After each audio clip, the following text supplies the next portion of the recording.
Hey guys, I hope you enjoy this week's sermon. If you're interested in getting connected here more at the sanctuary, you can visit us at our website at tscwest.org, or you can check us out on YouTube, Instagram, Facebook, all of the things. I hope you enjoy this message. Well, about 12 years ago or so, almost 12 years ago, my wife and I got pregnant. Well, she got pregnant. I impregnated her. It was me, I'm the dad. Sorry, just to be clear. And we waited with anticipation, because it takes some time for baby to grow and be birthed and all that. And so we waited with anticipation. We got the nursery ready and the gifts and all of that sort of thing. And on the first major snowfall in November, our first year here, our first few months here in Colorado Springs, our first daughter was born, Journey May, November of 2014. Look at that baby, holding that baby. Both babies. Some of you only know me with a beard. This is fairly new. And she was born in a little yellow house off San Miguel here in the Springs. And our world was turned upside down, right? For those who've become parents or birthed children, it is world altering in every way. You think, I had so much free time before. Exactly. I had so much free time before. And so we began to raise this little girl, and then after a year and a half or so of that, we found out we were pregnant again. And this was met with excitement and joy, and we waited with anticipation this child. And during this season, we were actually leaving Colorado, moved to Portland, Oregon. Some of you have heard some of the story. Moved to Portland, Oregon, and we were 6 months pregnant, and about 3 months after getting there, on a wet, rainy January morning in Portland, my wife woke up and said, I can't feel the baby. And so we rushed to the hospital, and the doctor puts an ultrasound on my wife's belly and confirms there's no heartbeat. You've lost this child. And at 36, 37 weeks pregnant, we were in the hospital and gave birth to our second daughter, Haven Rose. And there's a picture of us in the hospital there, holding our baby girl, Haven Rose. And so if you've ever lost anybody close to you, if you've ever lost a child, if you've ever grieved someone in that way, there's a whole new playing field of pain and suffering that kind of comes with that. All pain and suffering sucks, by the way, but losing someone close to you, losing a family member, it's painful, it hurts. And we enter probably one of the darkest seasons of our lives. Pain, grief, questions, doubts, fear, anxiety, excuse me, uncertainty, asking God why. And then about 9 months after that event, late September, early October, my wife approaches me again as we're standing in our apartment. She says, honey, I'm pregnant. And I have to be honest, the first feeling was not excitement. The first feeling was dread and fear and anxiety. And everything I had sensed before, every sight, every sound, every smell that was locked into my memory from the day we lost Haven Rose came flooding back. So I'm standing in the same apartment where we learned we lost our daughter. And here we're pregnant again, and I was not excited. I was terrified. I was very, very scared. Our first pregnancy had ended in a miscarriage very early, but loss is loss. And so as we got out of the first trimester, we thought, so sorry, gosh. As we got out of the first trimester, okay, there's some safety there. We can begin to tell people and involve people in the story. And then we get out of the second trimester, we get into the third trimester. We start approaching that mark to when we had lost baby girl. And it was about 36, 37 weeks. And we pass that moment, and we go, okay, maybe this thing's going to come to fruition. Maybe we'll get to hold another child again and welcome a new life, a living, breathing child into the world. And the moment between birthing our first daughter and then losing our second daughter and then welcoming our third daughter into the world, there was a lot of emotion in between that time span. A lot of emotion. And the way that we've named our kids is my wife and I will just, even before we know the gender, our first 3 kids, we didn't find out the gender until birthing day. It's like, this is a woman. Again, I have many daughters, so. And so my wife and I, we get away and we go, okay, Lord, what do you want to say about this child? What's the identity you want to speak over this baby? Again, boy or girl, doesn't matter. We want to know from heaven, God, what do you say about this kid? And so we kind of named each of our kids that way. And firstborn her name's Journey May, and she's an adventurer. Every day she wakes up in a conversation going, where are we going today? And then Haven, interestingly enough, Haven Rose, we had this sense of just a safe place. That was the sense we got. This child's going to be a safe place. What an interesting dynamic of what that meant for us, of where we were going to find our safe place. But then our thirdborn came along, and these were the images we got. My wife and I prayed, asking the Lord, show us what you want us to know about this child. And my wife got this picture of a wild horse running through an open field, just full of freedom. And I went away and I got this picture of a wildfire like spreading through a forest. Now those are terrifying words in this country, this area of the state. But in this picture, it was this sense of like, man, the Lord is gonna she's gonna carry the flame of the Spirit and spread the gospel. And so the tie between these images was like, wow, these are really wild images. And so we had decided beforehand that whoever this child was, if it was a girl, her name was gonna be Wild. If it was a boy, his name was going to be Wilder. And when we landed on the middle name, though, the middle name, I don't even remember what the other options were, to be honest.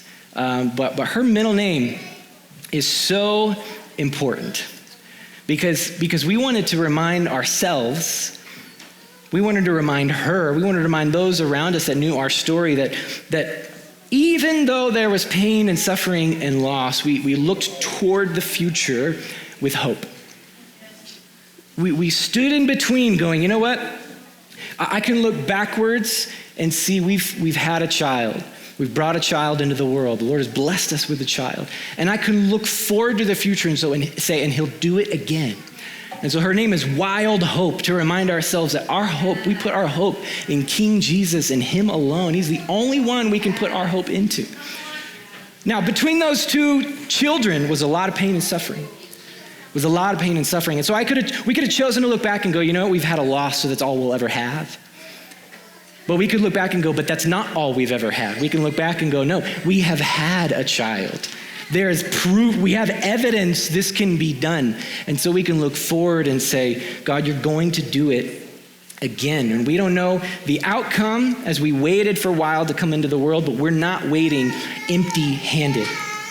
We're not waiting empty-handed. And the season of Advent that we're celebrating is about exactly that kind of waiting. It is that kind of waiting that we sit in. We look back at the first coming of Jesus in anticipation and celebration of his birth into the world. And that evidence gives us courage to look forward to the second coming of Jesus. Now, each week of Advent is themed. And so this week, if you haven't picked up on, is the theme of hope. We're going to talk about hope. Hope today. Today is about hope. There's this show called Ted Lasso, and in one of the episodes, they say it's the hope that kills you. It's the hope that kills you. But I think the scripture and Jesus would say otherwise, that it's actually hope that sustains you. I know.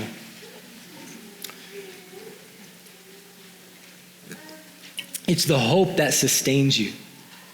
Now, what is Advent? If you're like me and you kind of grew up in a particular background, like this language of Advent, it's fairly new to me. I didn't grow up super traditional or very liturgical, but it's actually a season in the Christian calendar And the word Advent means literally coming or arrival, as in the arrival of someone important. Advent it comes from a Latin word. And in the Christian season of Advent, it began around the 4th century. I'm going to give you a little nerddom. Give me like 30 seconds here on history. Christian season of Advent, it started around the 4th century. And it was actually a time of preparing new converts for baptism. And then about the 6th century, they adopted a period of fasting. And this fasted lasted from what was St. Martin's Day, which is our current Veterans Day, so November 11th, up until Christmas. So a period of about 6 weeks, they fasted. So we're going to enter into a season of fasting over I'm just kidding. We're not going to fast. I'm just joking. That's quite a far cry, though, from how we celebrate Christmas today, right? Gorging ourselves on food at holiday parties and gatherings. Advent, it's the season where the church reflects. We pause as much as we can, and we think about the waiting and prepare in anticipation. It's part of what Christmas is about, right? With kids, it's all about gifts and presents, and they're kind of hoping, I hope I get that Lego set, or I hope I get that bike, or I hope I see my dad for Christmas. I hope I stay in a warm house for Christmas. Either way, there's a waiting, a preparation, and anticipation, a hoping. And we remember Jesus already came once before, and we wait because he promised to come again. Now, Jesus said he was coming soon, so I think we have different timelines and definitions of what soon means, which maybe I can understand. Like when my kids say, Dad, when are we leaving? And I say soon, that could be 30 seconds or 3 hours. Dad, when are we getting there? Soon. I don't have a framework for 2,000 years being soon, but either way, we live in this in-between. We live in the in-between where the kingdom of heaven, it is both right now and it's not yet. We can look back at Jesus coming into the world and see he was a fulfillment of many prophecies and he made many promises, and some of those have not been fully kept. And so we look forward in hope to the future of when he comes again. And the posture we bring into that waiting is hope. Hope. Now, hope is not wishful thinking. Hope is not wishful thinking. Hope is an active confidence in the God who has acted before and will act again. It's an active confidence. In Proverbs chapter 13, verse 12, it says, hope deferred makes the heart sick. Hope deferred, not the outcome of hope, but hope itself. When we defer hope, it literally makes you heartsick. Not hope delayed by circumstances. It's hope delayed by choice. As in, I'll hope again when I'm no longer in pain. Or I'll hope again when that relationship is restored. You literally defer your hope to the future till some expected outcome or outcome that you're hoping will come into being. And that delaying of hope by choice, Proverbs says it literally makes you heartsick. It guts you. It guts you. In the New Testament, there are multiple images. Paul uses multiple images and analogies, specifically around athlete, farmer, and soldier. Athletes, farmers, and soldiers. If you read any of the New Testament, you've probably seen that. Now, each of these images, each of these analogies of people, each of these people, they prepare with hope before they see any results. So an athlete, we live in Olympic City here, so Olympians that are training in our city, they put in years and they alter their whole lifestyle to train and to strengthen and to get better at their craft, all in the hopes that they might win a medal. But that potential outcome is in the future, but in the moment, in the present moment, they are hoping that all of their training, all of their preparation will prepare them for the outcome they desire. Or how about the farmer? The farmer tills the land and they put seed in the ground, and then they pray to the Lord of the harvest for rain and for sunshine and the right environmental conditions in hopes that there might be a harvest. But they've got to put some trust into the ground first, right? They've got to put some action. They've got to prepare for that thing. Or how about the soldier? We've got many military bases in our city, many veterans, active duty in our congregation. And a soldier prepares and trains and marches, all in preparation in hopes that they will be ready for battle when that day comes. You see what I'm saying? This hope, it is sitting in the tension between what was and what is to come. And hope is a determined confidence in God's character. But when we lose hope, anybody ever lost hope before? I hail from the great state of Texas, and I have been a Texas A&M Aggie fan all my life. And if you're into college football, you know, they went into Friday night 11-0. Okay, I don't think that's happened in the history of my lifetime, where Texas A&M was 11-0, and they go in to play Texas University, and I thought, this is our year, come on. And they freaking lose, God. Crushed my hopes, are you kidding me? I grieved all Saturday, watching every other college game going, freaking Aggies. God. Still can't beat Texas. But when we lose hope, I have no control over the outcome of a college football game. But when we lose hope, we try to control the situation. We try to put our hands on it and go, you know what? Forget hoping, I'm going to make something happen. Biblically, there's several examples here. In Exodus 32, after Israel is rescued from Egypt, Moses leads them out of Egypt and is across the Red Sea. And then Moses goes up on Mount Sinai to meet with God, and the people of Israel down at the base of the mountain, and they're waiting for Moses to come back down. And what do the people do? What do the Israelites do? They get impatient. In their waiting, they go, you know what? Either this God isn't real or Moses is dead, so we're going to take matters into our own hands, and we're going to make a golden calf, and we'll just worship that. That's what the Israelites did. Or in the story of Abram in Genesis 15 and 16, and many of you know, Abram was received a promise from God. Abram, you're going to be the father of many nations. I'm going to gift you and bless you with a son. Your descendants will be innumerable. You can't be counted. More than the stars in the sky, more than the sands on the beaches, right? But in that waiting, Abram got a little impatient, and he got tired of waiting, and so they tried to force a promise through Hagar, and Hagar was a servant. That wasn't his wife. And we get an Ishmael, and God says, hey, buddy, you're getting ahead of me. I know I gave you a promise. It's been a long time since I originally gave you that promise, but I need you to keep your hope in me. When we lose hope, we stop trusting God, and we start trusting in ourselves. Like praying for the Aggies on a Friday night against TU. Hope, it's a determined confidence in God's character. That's what hope is. And I think one of the best biblical examples, there's many we could look at, but I think one of the best ones is the story of Hannah. The story of Hannah in 1 Samuel chapter 1. You can write this down, go read this story later. If you're taking notes, if you're not taking notes, take notes. 1 Samuel chapter 1, the story of Hannah. Year after year, Hannah is longing for a child. Longing for a child.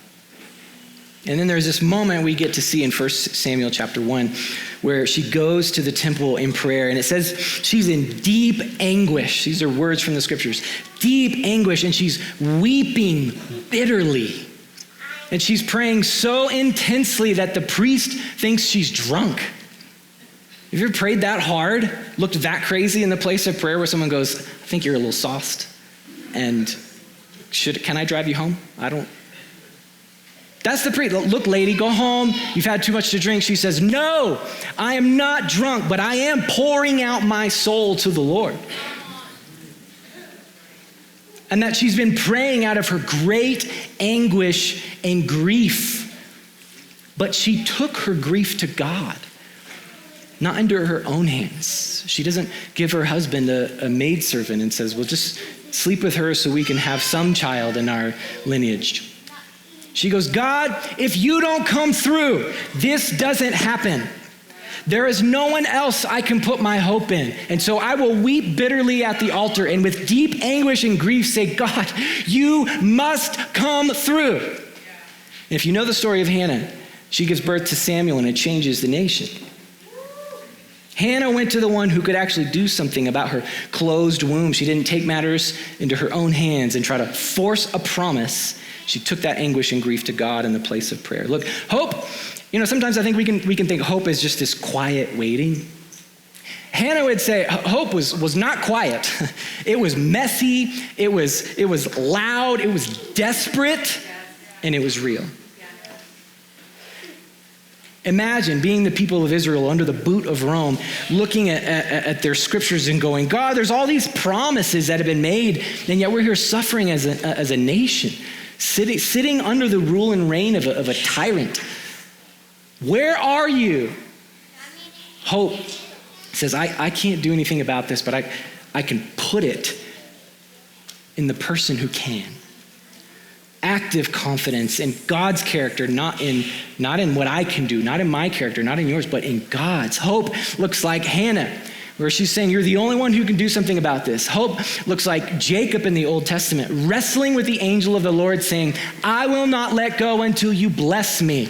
And though Jacob walks away with a limp for the rest of his life, that limp is evidence that he wrestled with God and God blessed him. God came through on his promises. Or it looks like Habakkuk chapter 3, which this is on our prayer room wall, in the prayer wall in the prayer room. This is what's on top. From Habakkuk chapter 3 that says, Lord, I have heard of your fame. I stand in awe of your deeds, Lord. Repeat them in our day. In our time, make them known. Some of you might be here and you might think, you know what? I don't have any evidence that God's come through for me. I can't look back on any moment in my life and go, yeah, God came through for me there. But what I promise you can do is you can say, but I've heard. I've heard from somebody who said God came through for them. I've heard of these Bible stories that this God has come through. I've heard things, even if I maybe don't have the evidence myself, I can at least say I've heard. Yes. And even if you have heard, you can say, God, I've heard of your fame and I stand in awe of your deeds, but I need you to repeat them in my day. I need you to repeat them in my life. I've heard of relationships being restored and marriages coming together and children coming home and people being able to make ends meet. I've heard, but I need to see the evidence. I need to see the proof. And I can't do it, but apparently you can. Hope is active and hope wrestles like Jacob. Hope remembers. One of the most common phrases in Scripture is remember. Why? Because we forget. Remember, and hope refuses to quit. Hope is the woman with the issue of blood for 12 years who says, if I can just touch the hem of Jesus' garment, maybe I'll be healed. That took faith. 12 years of suffering and going, maybe this is the moment right here. Just touch the hem of his garment. Isaiah 40 is what Azariah read to open us up. Those who hope in the Lord, their strength will be renewed. But it's not those who shrug and wait around. That's not hope. It's going, maybe God will do it, maybe he won't, I don't know. It's active, it wrestles, it's not without its questions and doubts for sure, but it's a questioning and a doubting and saying, you know what? Everything else has failed me, and I've heard you've come through for others. Maybe you'll come through for me. That word hope, in other translations, that reads wait. Hope is translated as wait. Those that wait upon the Lord, he'll renew their strength. But there's this really interesting definition of the Hebrew word in this passage. The Hebrew word is kavah in that passage, and it actually means to bind by twisting together. To bind by twisting together. In other words, you can read that as in like those that bind themselves to the Lord, those that so entangle themselves in God's goodness, he'll renew their strength. It's not my strength. I mean, imagine like I should have had a prop or something. This would have been more helpful. But my first thought was like taking two ropes and going, if you twist those ropes together, like together, they're much stronger. But in this context, that's not even close to reality. The reality is more like one of those giant chains or ropes that anchor a yacht or something and like a piece of tinsel. And God is, the giant chain and you're the piece of tinsel. And if you just wrap that tinsel around the chain, all of a sudden you have the strength of that chain. Does this make sense? Whereas like if you took a piece of tinsel, just, pop that in half, cut it in half real easy.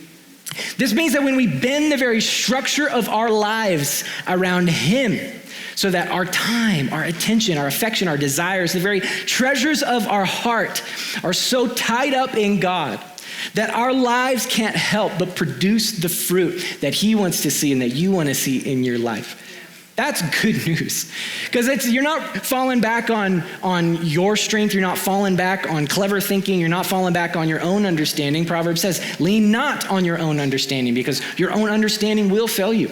But when you put your faith and hope and trust in the God who knows all, sees all, created all, has breath in all, you can't be disappointed.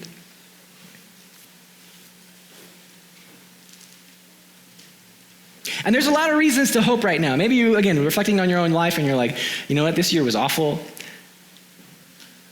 There's a lot of reasons to hope. One, if you've, again, grew up in the church, like me, you probably heard things like the church is dying, the church is irrelevant, the church is in decline, people are leaving the church in droves, people are deconstructing, walking away from the faith, spiritual but not religious, all that kind of stuff. And it has been true for decades, but this year, literally as of this year, there is research and data and surveys that show that there is a tide turning. There's a tide turning. That church attendance, which is not the end-all be-all stat, but as far as things they can measure, church attendance is actually increasing, particularly among Gen Z and among Gen Z men, which is also a new trend. Women have always outpaced men in their commitment to Jesus and church attendance, but all of a sudden, men are showing up, young men. And they're leading the way, hungry for truth, hungry for purpose, hungry for presence. There's stats that show that for people confessing commitment to Jesus, they're at all-time highs in the last 40 years. That's a reason to hope. That's a reason to hope, because people are looking around and going, you know what? Everything else and everyone else has let me down.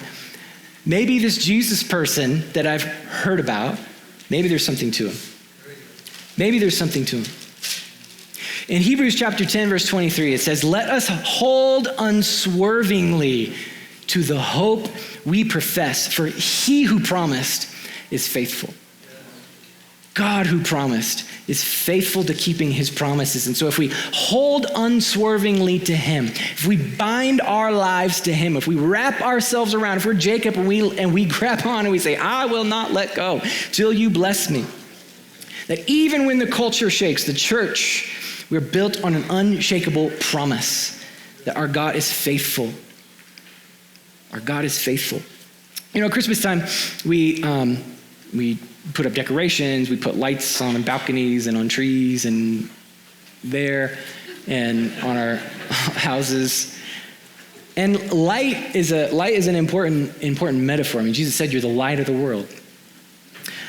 Light reminds us that no matter how dark it gets, it doesn't stay dark. It doesn't stay dark. After we lost our second daughter, we could have chosen to just stay in that place of grief and loss and blamed God and blamed others and blamed each other and blamed ourselves. We said, you know what? I didn't see the thing that I was hoping for, but where else can I put my hope? And we were able to look back at a promise fulfilled so that we can look forward to a promise that's forthcoming. But it wasn't without its darkness. It was not without its dark places. Walking with Jesus doesn't mean it's rainbows and unicorns and glitter and sprinkles all the time. Like, there will be darkness, but light reminds us it doesn't stay dark. Jesus is our light. In Isaiah chapter 9, verse 2, it says, the people walking in darkness have seen a great light. On those living in the land of deep darkness, a light has dawned. Or in Matthew 5:14, Jesus speaking says, you're the light of the world. A town built on a hill cannot be hidden. If you've ever been on a boat out at sea or on a lake, you know the importance of seeing light from the shore, from a lighthouse, if it's dark, right? The lighthouse in the night says you're not lost. Just keep coming. Safety is near. There's a story. My dad was still is, I guess, fisherman, loved to fish, and growing up in Texas, we had these things called lakes, and we don't really have those around here, I've discovered. And so my dad, we would go out on this lake, and he was intense. He would be like, we're going to be on the water before the sun goes up, and we're not coming off the water till the sun is down or nearly down. And this particular day, that was one of those days. And I wasn't much of a fisherman. I'd fish for maybe an hour, put the pole away, and eat all the boat snacks. And so, but this particular day, the fish were biting good. And so we stayed out way longer than we should have. And so when we unhitched from the tree bushes we were in and tried to make our way back to the dock, my dad quickly realized, oh no, I can't see, and I'm a little lost. And so I just kind of sat in the back for a while in the back of the boat, honestly confident, like, Dad's going to figure it out. He's fine. And after about a half hour of us trying to figure out where the heck is the shore, what direction are we supposed to go in, like, we don't even know. And I realized, like, we might be in trouble. And I was probably 10 or 11, I think, maybe 12. And I'm sitting in the back of the boat, and I look out across the horizon, and I see these lights kind of dotting the landscape in a specific line. And I was like, hey, Dad, look over there, there's lights, like that's the shore. And I remember seeing some buildings there. There was this giant fence on our way out from the dock. And I looked up and thought, we're so much closer than we think. And sure enough, he's like, oh my gosh, Derek, you're right. And so we find our way back to the dock. 10 minutes later, hooray, we're all saved. But in the darkness, how much do you know, like, light is important. If it's dark and you want to be able to see, you got to turn on some lights. And in the darkness, one of the things we celebrate and remember at Christmas time and in Advent season is Jesus came at a very, very dark point in the history of Israel as a beacon of hope, a beacon of light. That's the hope that we have. When we can carry around our lights in the darkness, when people are wandering around lost, we can say, hey, I know you don't know where to go, but I have a light within me. Maybe come follow me, I'll show you the way. That's the light we have with Jesus. I want to invite the band up as we kind of come to a close here. As we are approaching the end of the year, some of you, that floors you. You're like, yes, wrapping up another year, crushed it. I'd imagine many of you are on the other side where you're like, frick, another year went by. Got nothing that I wanted to get done. Still hoping for that job, still hoping to reconcile that relationship, still hoping to pay that bill, still hoping to whatever. But I want us to pause here for a moment and reflect. And I want you to look back and think back, January 1, 2025. Reflect on the last 11 months. And I want you to ask yourself, where did God meet me this year? I promise you there's moments. They might feel small and insignificant. I promise you there are moments. Where did God meet me this year? What did he carry you through? What small victories did you overlook? Focusing on where God was faithful fuels hope for where he will be faithful. So I look back at the birth of Journey May after suffering the loss of Haven Rose. We could look forward and say, no, I have hope that God can do it again because he's done it before. Look back at your spiritual growth this last year. How have you changed? What has the Spirit formed in you? And maybe it feels small and insignificant, but again, the last 11 months. What's been formed in you this year? Hope says that the God who was faithful this year, he'll be faithful next year. In Isaiah 40:31, I want to read this over us. It's what Azariah read at the beginning. But those who hope, or those who wait, or those who bind themselves to by twisting in the Lord will renew their strength. They will soar on wings like eagles. They will run and not grow weary. They will walk and not be faint. Not because you're going to garner your own strength, but because you bind yourself to the one who doesn't sleep, to the one who has all strength. We wait this season with hope. Hope in the one who was and is to come. So I want to invite you, if you're able to stand to your feet. And if you're on the prayer ministry team, I want you to come on forward. You ready to prepare to pray for folks that would like that?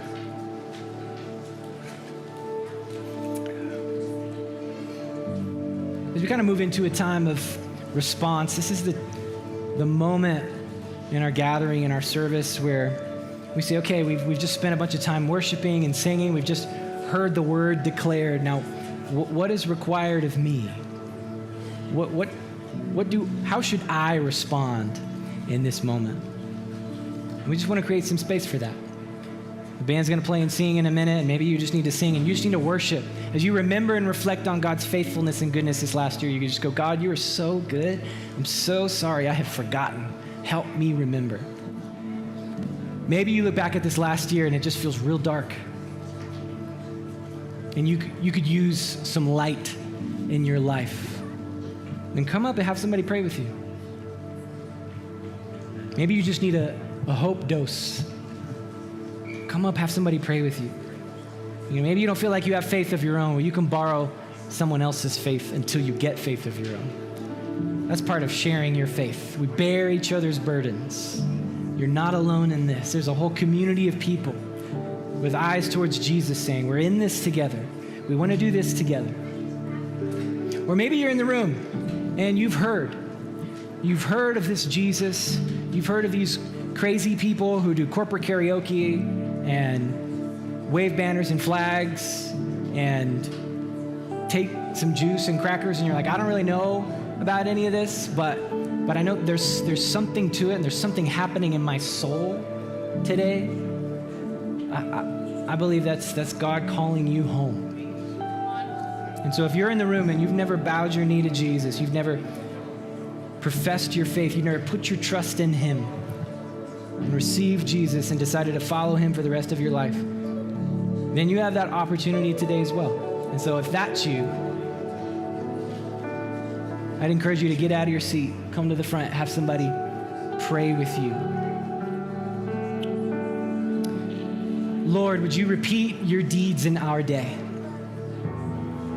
In our time, make them known. We've heard of things in the past. We want to see them today.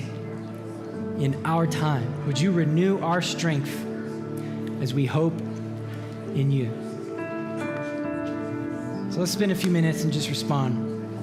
If you need prayer, come on up. If you want to worship, let's worship.